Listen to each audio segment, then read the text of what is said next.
What's up, everybody? Cowboy, and it is 8:30 a.m. EST. We just had some data come out, and looks like on the low time frame, it is pushing Bitcoin upwards, probably everything else up against the dollar. So this might be our blast off point. Let's take a look a little bit deeper at the chart. Zoom in just a hair, maybe to the 30-minute time frame, and see what that looks like. Yeah, I mean, that looks real bullish up close, but of course we're zoomed in, so everything's going to be dramatic. But let's go ahead and do this. Okay, let me lock that down. Here we are. That's still not doing it. All right, give me a second. There. Yep. Nice bullish candle. Probably not very significant news, more like relief. The CPI just came out. And let's refresh the page here to see what the CPI said. And CPI is saying, okay, so a little cool. Now, the month over month, year over year, those two are pretty much as expected. And then the month over month core CPI, that's just a little bit cool. So what does that mean? Well, what that's telling us is that inflation has month over month come down just a little bit. And so that's a cool print. It's not the coolest print. It's the least cool print that you could ask for. So a couple things are going to happen. Usually there's money that is going to exit the sidelines and enter the market because they're relieved, let's say. They thought perhaps we would get a hot print, or they're just, they had their money off to the side just to prepare for what might happen. Well, now that we have a print that's semi-cool, and I believe last month's print was hot, you can see money is rushing back into the market because dollars got cheaper compared to everything else. It's all about perception. When you have a cool print like that, that means that the chances of an interest rate cut are a little bit higher. So we got Bitcoin now at 98,000. And once Bitcoin breaks 102,000, which is a little bit higher up here, it's the top of where these blue lines here up top, that's an area where we might start to get a little bit more bullish on the higher time frame. So let's take a look. We have this consolidation on the daily going back really to about, let's say mid-November. You could say early December, depends how you paint it. And then we have this consolidation, this big rectangle you see.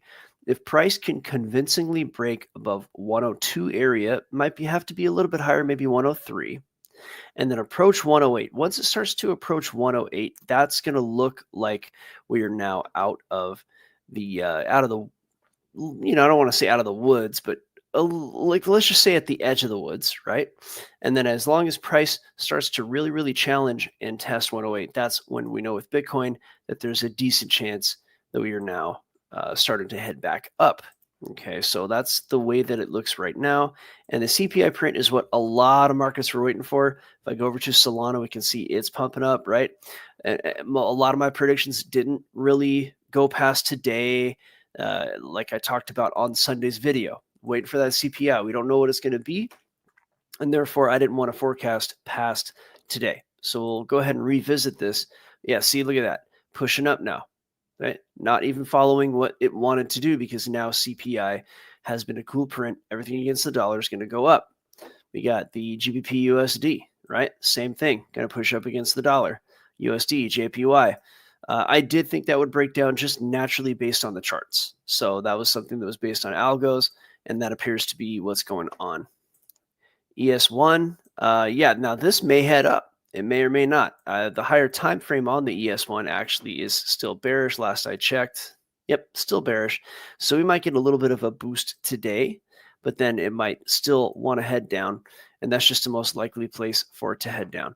So I'll go ahead and redesign a lot of these predictions later today. See, we had this possibility of heading up now because the CPI is going to continue to head up, and that was for the Dow, NASDAQ, same thing. It wanted to bounce right there, and now CPI is going to help it bounce up. Gold is going to be bullish no matter what, I think, on the higher time frame, and it seems that it's going to do better just because the CPI print generally means it's going to be a weak dollar. So that's just kind of a mechanism of that.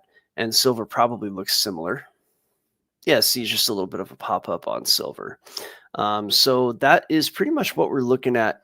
We're going to let the CPI news play out. What may happen is that we get a temporary boost, and then we see what happens with the algos in the on the higher time frame, whether or not we see a resumption of the prior move. I can tell you there is some gas right now with this little move up CPI that we might see price go up for a little while rather than down. So and again, I don't know why I did this. I know for the euro and the British pound, I went ahead and forecasted past Wednesday. I don't know why I did that.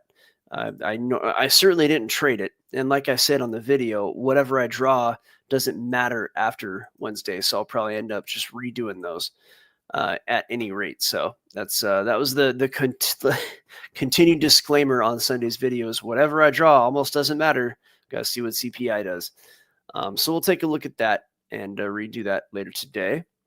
What do we got? About 7 minutes yet. So I guess what I'll do is take a look at some other cryptos. I know people want to see them. Just a random look at Monero. That is pretty steady. It isn't really affected by a lot of things. And what I drew back like in early December, over a month ago, seems to be more or less playing out. Just kind of a consolidation and a slow move up. Ethereum staying above 3,000. Not able to hold though. Ethereum really, I'm afraid, is just not developing fast enough to keep up with the likes of Solana, right? That's kind of the problem. Now, a lot of the other cryptos look like this, right? So as I was going down the list of cryptos, you notice a lot of them have this kind of formation and really following what I said they would do. And that's, comforting. Looks like Doge held up. That's good news. BNB has been strong no matter what.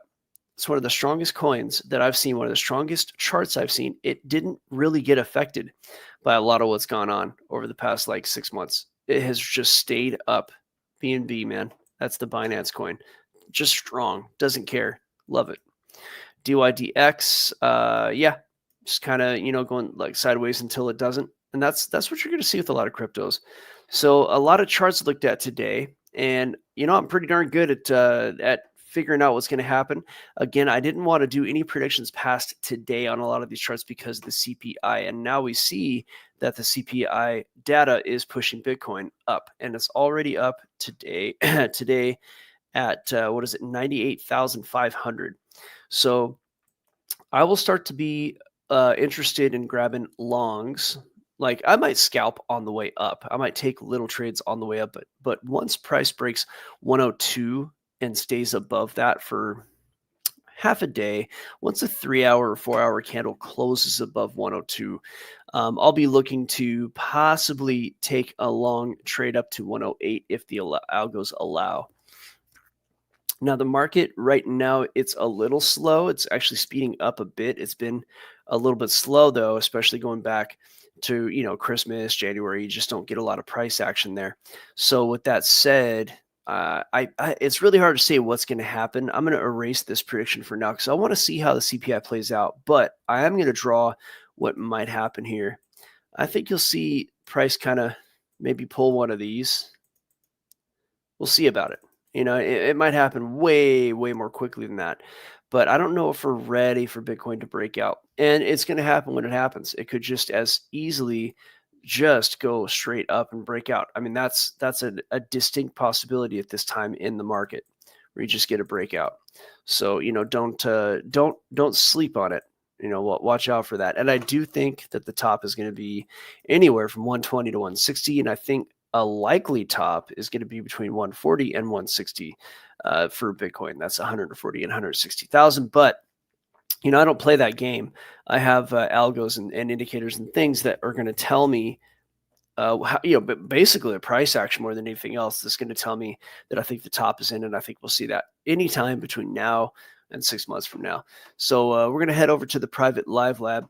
Thank you all for watching. You can find me and the Guerilla over at algofactory.tech. And what we do is we teach people how to predict price. And anytime that you can predict where the price of anything is going to go, you can make money. Imagine if you were just buying lemons and you had a lot of money to do it with, and the lemons were going to double in price tomorrow, right?